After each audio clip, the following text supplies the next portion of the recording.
Sebelumnya di Lost.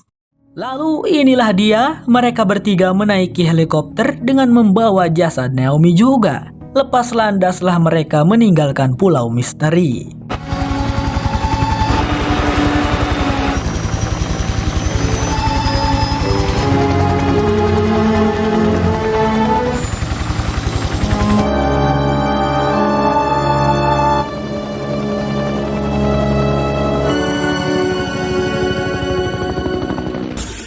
Adalah channel Malfresh menghadirkan alur cerita yang sangat the best, bisa menghibur dan menghilangkan stres. Yang belum subscribe ya subscribe dulu guys.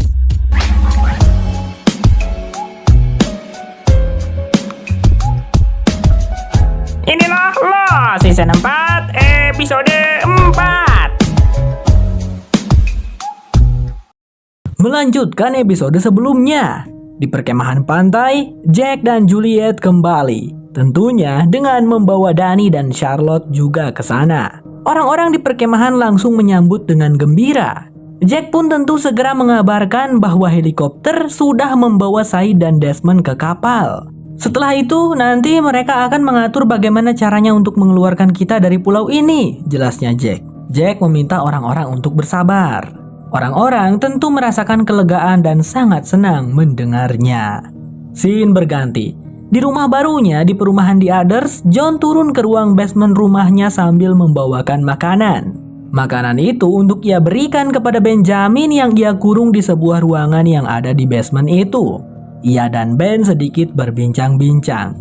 Ben di situ mengungkapkan keprihatinannya terhadap John karena John ini selalu menemui jalan buntu. Ben tahu kini John kebingungan tentang bagaimana langkah selanjutnya. John tidak bisa menemukan pondok Jacob dan tidak bisa menghubungi Jacob. Kasihan sekali, cek si Ben. Apa kau ingin bantuanku, John? Karena saat ini aku melihatmu lebih tersesat daripada yang pernah kau alami, tambahnya Ben.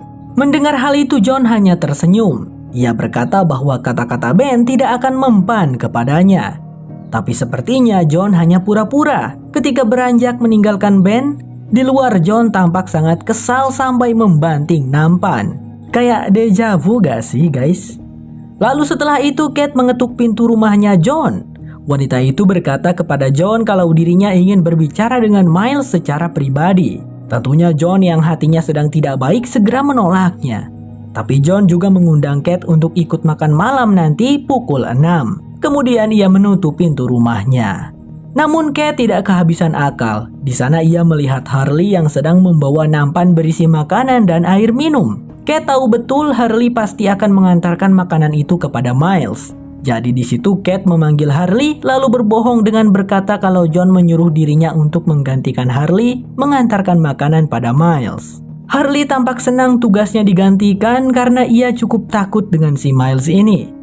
Saat Kate menanyakan di mana tempat Miles berada, Harley langsung bilang tempatnya. Tapi ia langsung sadar. Lah, barusan kamu menipuku ya Kate? Karena kalau John menyuruhmu, dia pasti bilang tempatnya langsung kepadamu kan? Kate pun terus terang dan meminta maaf. Tapi ia berjanji tidak akan melepaskan Miles. Kate hanya ingin berbicara dengan Miles. Oke lah, tapi janji juga jangan bilang-bilang ke John kalau aku memberitahumu ya Kate, kata Harley. Pergilah Kate ke tempat itu. Miles dikurung dan diikat di sebuah rumah perahu dekat dermaga. Melihat kedatangan Kate, Miles langsung bertanya, jadi ternyata orang Arab itu menukarmu juga ya? Kate tentu menjawab tidak, ia sendiri yang memutuskan untuk tetap tinggal di sini. Alasan Kate mendatangi Miles adalah untuk menanyakan apakah Miles tahu siapa dirinya dan apakah Miles tahu apa yang sudah Kate lakukan. Tapi di situ Miles tidak mau langsung menjawabnya. Ia malah menawarkan kesepakatan. Miles ingin Kate untuk membawakan Ben kemari karena Miles ingin berbicara dengan Ben. Jika Kate melakukan itu, maka Miles akan menjawab pertanyaannya Kate. Kate kembali ke perumahan, kemudian berbincang-bincang dengan Claire, menanyakan tentang di manakah John menahan si Benjamin. Setahunya Claire, si Benjamin dikurung di bawah basement rumahnya John. Kate kembali menanyakan apakah John pernah pergi dari rumahnya, dan Claire menjawab tidak. John memasak seharian. Kembali ke perkemahan. Jack terlihat berusaha menghubungi orang yang berada di kapal untuk menanyakan kabarnya Said dan Desmond. Tapi orang di kapal sama sekali tidak bisa dihubungi. Itu tentu membuat Jack risau.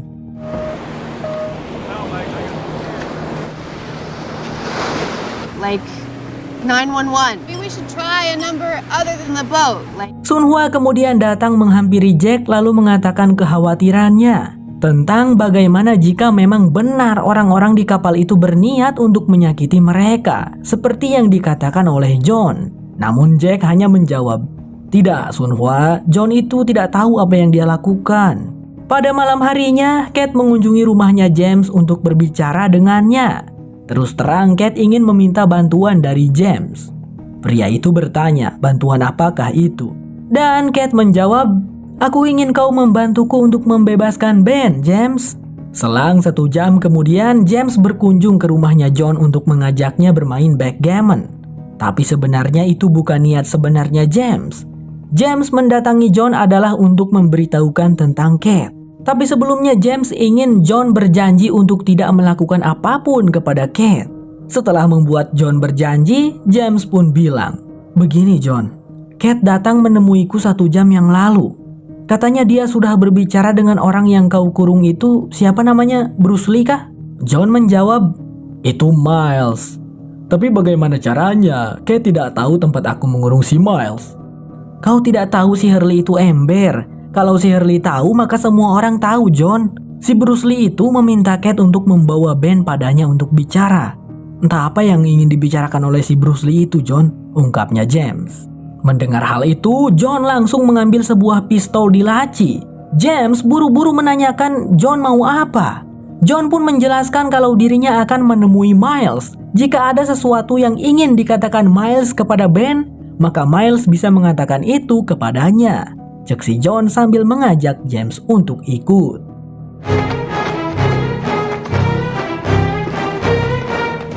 Tetapi sesampainya di rumah perahu itu, ternyata Miles sudah tidak ada di sana. John dan James tentu saja terkejut. Pintar sekali si Kate memanfaatkan kepergian John ke sana untuk membawa Miles ke tempatnya Ben. Tapi lebih pintar lagi si James karena itu adalah rencananya si James, guys. Rencananya James ini brilian sekali, bukankah? Di matanya Kate, tentu saja James sangat membantu. Di matanya John juga sangat membantu karena melaporkan si Kate. Jadi di kedua-duanya sama-sama positif si James. Kini Kate bisa dengan mudah membawa Miles ke tempatnya Ben dikurung sebab John-nya tidak ada di rumah. Ia langsung membawa Miles ke bawah basement rumahnya John. Lalu merusak gembok pintu ruangan Ben dengan menembaknya menggunakan pistol. Di situ Kate memberikan waktu Miles 1 menit untuk berbicara dengan Ben. Tanpa basa-basi, Miles langsung menanyakan apakah Ben mengetahui dirinya bekerja untuk siapa. Ya, Ben mengetahui Miles bekerja untuk siapa. Miles lalu berkata, "Kau tahu, dia menghabiskan banyak waktu dan energi untuk menemukanmu, Ben. Aku bisa katakan dengan tepat di mana kau berada saat ini kepadanya. Atau aku bisa berbohong dan mengatakan kau telah tewas. Aku bersedia melakukan itu untuk $3,2 juta, cek si Miles. Ben bertanya kepadanya dari manakah dirinya bisa mendapatkan uang sebanyak itu. Kalau dirupiahin itu sekitar 44,8 triliun mungkin. Mendengar pertanyaan itu, Miles langsung ngegas. "Ben, jangan perlakukan aku seperti mereka. Seolah aku tidak tahu siapa dirimu dan apa saja yang bisa kau lakukan." Miles memberikan waktu 1 minggu untuk Ben. Dan untuk masalah Charlotte yang sudah melihat Ben, Miles bisa menanganinya nanti. Karena sudah 1 menit, Kate segera membawa keluar Miles dari sana. Lalu langsung menanyakan pertanyaan yang tadi siang tentang apakah Miles mengetahui siapa Kate. Tentu saja Miles tahu. Kate adalah buronan kelas kakap yang dicari untuk kasus pembunuhan, penipuan, pencurian, dan banyak hal lain lagi yang tidak Miles ingat. Merenung sudah Kate mendengar itu. Tidak ada kesempatan bagi dirinya untuk bisa bebas jika pergi dari pulau misteri ini. "Jika aku menjadi dirimu, aku akan menetap di pulau ini, Kate," kata si Miles. Kate hendak membawa Miles kembali ke rumah perahu di dermaga, tapi John dan James sudah kembali juga ke sana dan menciduk si Kate. Karena John sudah berjanji tidak akan melakukan apa-apa kepada Kate, John hanya menyuruh Kate untuk pulang ke rumah saja. Beberapa saat kemudian, John pun menemui Kate di rumahnya. John tidak ingin mengetahui apa motif Kate melakukan ini. John hanya ingin mengetahui apa yang dibicarakan Miles dengan Ben. Kate lalu menceritakan semuanya yang ia dengar tadi. Setelah mendengar itu, John berkata, "Kate, besok pagi aku ingin kau pergi dari tempat ini. Kau tidak diterima lagi di sini," ucapnya John sambil beranjak pergi. Listen, John, I'm sorry. I asked you where he was. You're not welcome here anymore. I want you gone by morning. Kate yang merasa sedih memutuskan untuk pergi menemui James, menceritakan tentang John yang mengusirnya dan sekalian Kate ingin pamitan kepada James. Tetapi di situ James berkata tidak akan membiarkan hal itu. "Kau akan baik-baik saja, aku akan menjagamu, Kate," ucapnya James sambil tersenyum. James tidak akan membiarkan Kate diusir dari tempat ini. Dan selanjutnya sudah tahulah ya apa yang akan mereka berdua lakukan di sana. Waduh, haram ya guys. Please, stay halal my friend. Scene berganti ke perkemahan pantai. Karena terus-terusan tidak bisa menghubungi tim kapal, Jack lantas bertanya kepada Dani dan Charlotte apakah ada saluran lain di kapal yang bisa dihubungi lagi. Charlotte di situ terus terang sejujurnya ada saluran lain tapi mereka hanya boleh menggunakannya untuk situasi darurat. Ini adalah situasi yang darurat, ucap Juliet sambil menyodorkan telepon satelitnya kepada Charlotte. Charlotte pun menurut saja untuk menghubungi tim kapal menggunakan saluran darurat.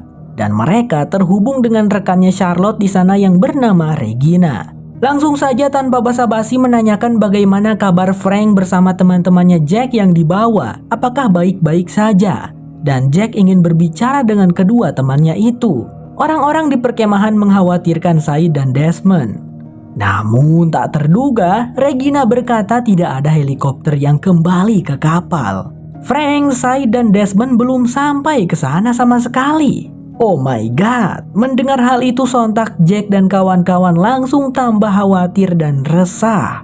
Singkat cerita, pagi harinya di perumahan di Others, Kate tampak bersiap-siap hendak pergi.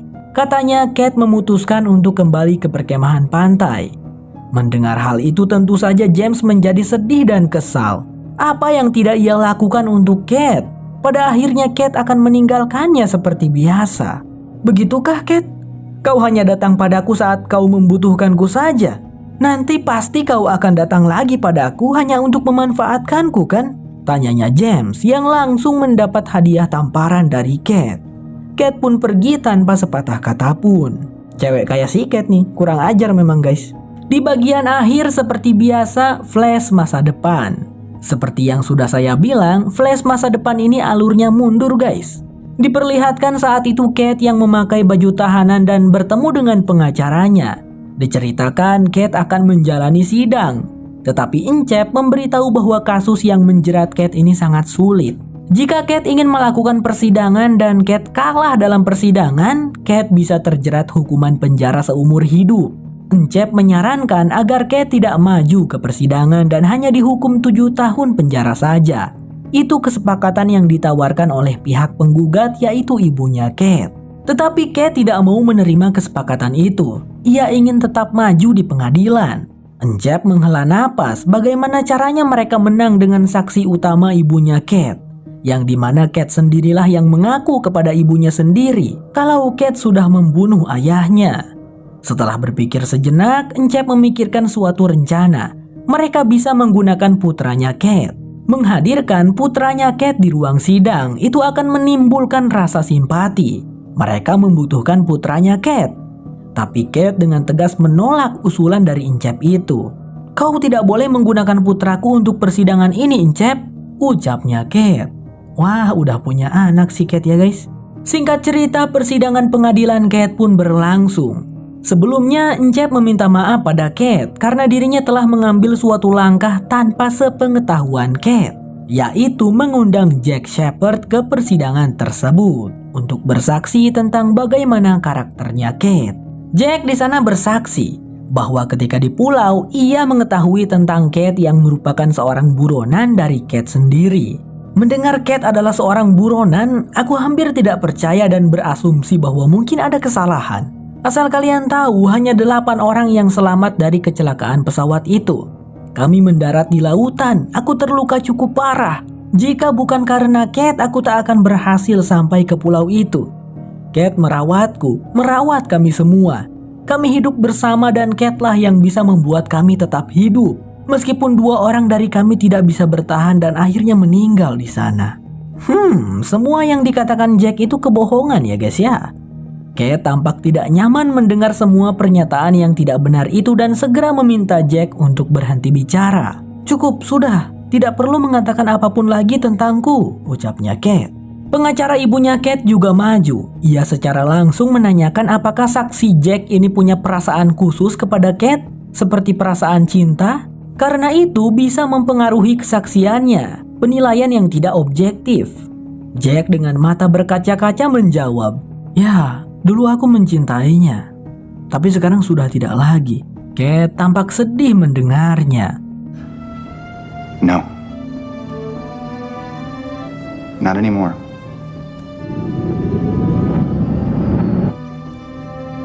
Saat sesi sidang berakhir, Kate dihampiri oleh ibunya yang ingin bicara dengannya di sebuah ruangan.